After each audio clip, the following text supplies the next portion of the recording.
Hello Steno candidates, I am Ravina. Welcome to your own YouTube channel Lotus Steno Legal Matters. I am going to dictate you Steno Legal Matters. Please subscribe my channel and press the bell icon for more dictations. So be ready for the dictation. 5, 4, 3, 2, 1, start.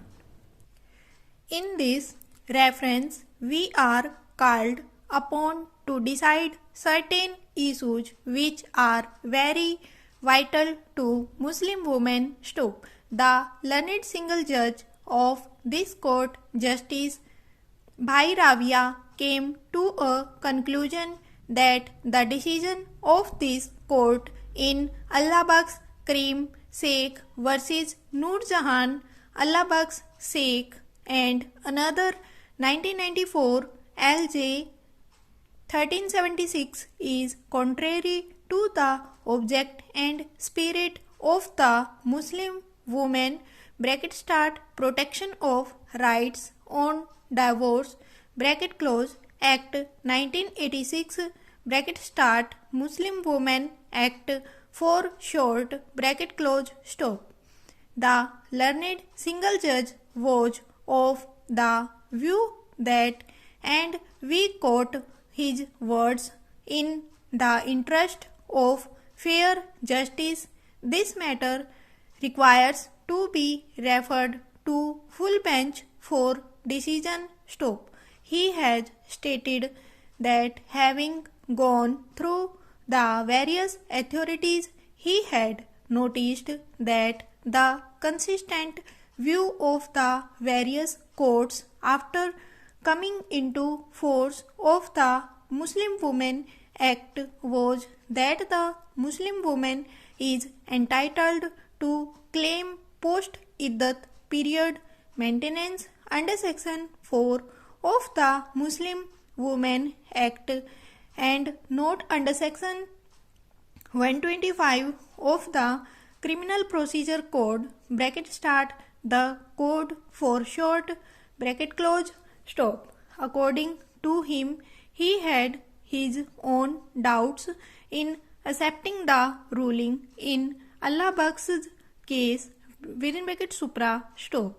The learned judge has directed that the matter should be referred to full bench. Stop. Next para. In our opinion, in view of Rule 7 of Chapter 1 of Part 1 of the Bombay High Court Appellate Side Rules 1960, it was no open for the learned single judge to give any such direction. Stop. Rule 7 reads thus: if it shall appear to any judge either on the application of a party or reference otherwise that an appeal or matter can be more advantageously heard by a bench of 2 or more judges, he may report to that effect to the Chief Justice, who shall make such order thereon as he shall think fit. Stop. Next para. If the learned single judge was of the view that the matter could more advantageously be heard by a bench of 2 or more judges, he should have made a report to that effect to the learned Chief Justice. Stop. The ultimate decision as to whether a larger bench should be constituted or not would obviously lie with the learned Chief Justice. Stop. For what we know, in a given case, the learned Chief Justice may come to a conclusion that the matter does not require to be referred to a large bench, and he may not constitute a larger bench. Stop. Judicial proprietary demands this procedure to be strictly followed. Stop. We also feel that rather than merely reproducing the arguments of the learned counsel appearing for the petitioner, the learned single judge ought to be given reasons which promoted him to draw the conclusions which he has drawn. Stop. Next dictation.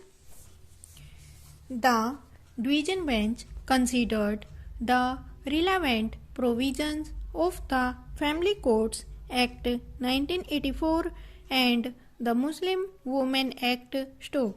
After considering Section 8 within bracket C of the Family Courts Act 1984 and Section 7 of the Muslim Women Act, the division bench observed that there is nothing in the Muslim Women Act to indicate that if the application under Section 125 or 127 of the Code was pending not before a magistrate but before the family court, whether by way of original initiation or by transfer under Section 8 of the Family Courts Act, the same would be disposed of in accordance with the provisions of the Muslim Women Act and not by the Code. Stop.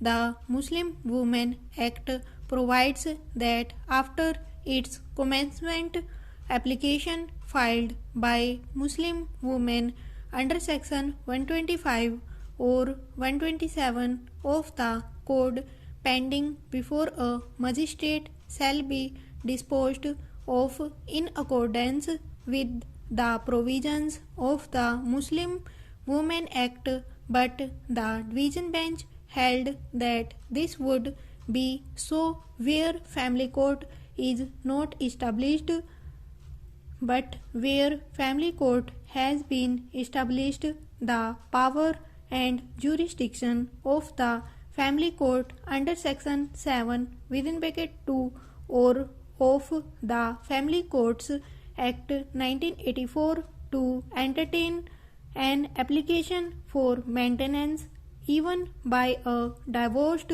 Muslim wife under Chapter 9 of the Code has not been taken away either expressly or even by implication by the Muslim Women Act.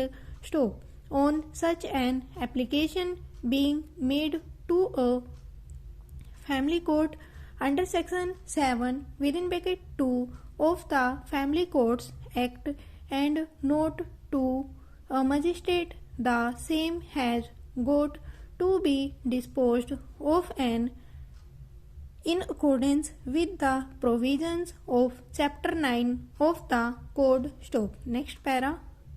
The bench held that a Muslim divorced woman may apply for maintenance before a magistrate under Section 3 of the Muslim Women Act payable to her only during the period of iddat. Stop.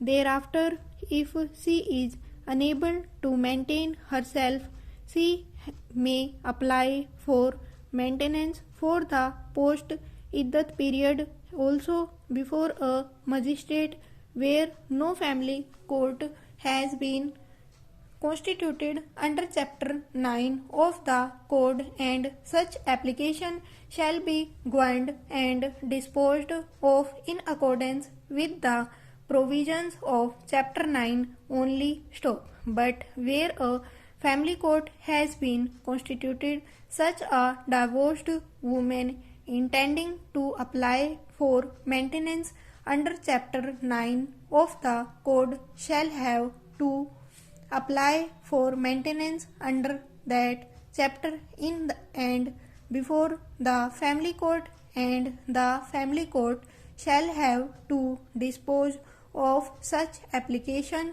in accordance with the provisions of Chapter 9 of the court, notwithstanding anything said in the Muslim Women Act stop over.